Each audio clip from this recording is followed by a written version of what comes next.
Welcome to the first edition of our Choose to Rent recap series. Every first Monday of the month, we'll bring you a full rundown of the latest global trends and news in the event industry. Hi, I'm Andrea. On May 7th of this year, the Real ID Act, a federal requirement, became mandatory for domestic air travel.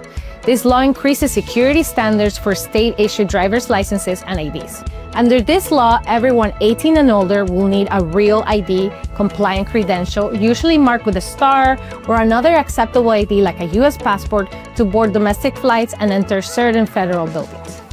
Event planners, remember to proactively inform your attendees, especially those flying in, about this requirement.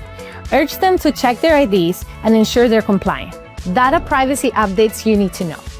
The laws are evolving worldwide, and event planners need to stay ahead. In the United States, California's CPRA now enforces higher fines starting January of this year and expands rules around data sharing and brokers. Notably, in March, Honda was fined $632,000 for violations related to consumer data privacy. If you manage attendee lists or share data with vendors, expect higher scrutiny. In Japan, updates to APPI target how personal data is used in AI development. For events with Japanese attendees, strict consent and cross-border data transfers rules still apply. GDPR reminder: the EU's General Data Protection Regulation remains our strictest one.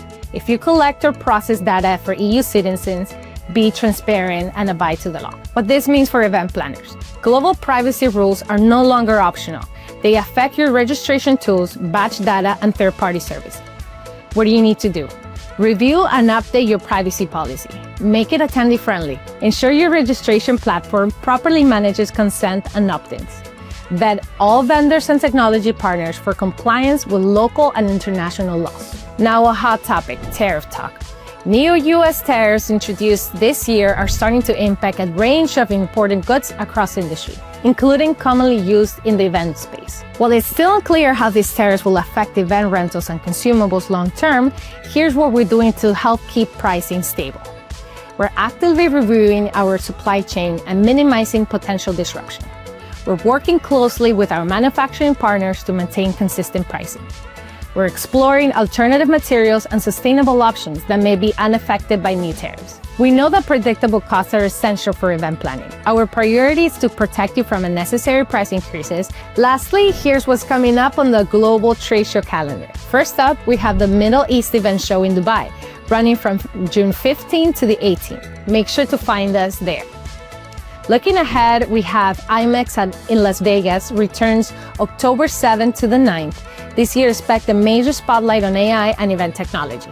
Then in November, it's off to London for Event Tech Live, happening November 12th and 13th. We're gonna be the headline sponsor at ETL London 2025. So make sure to find us there.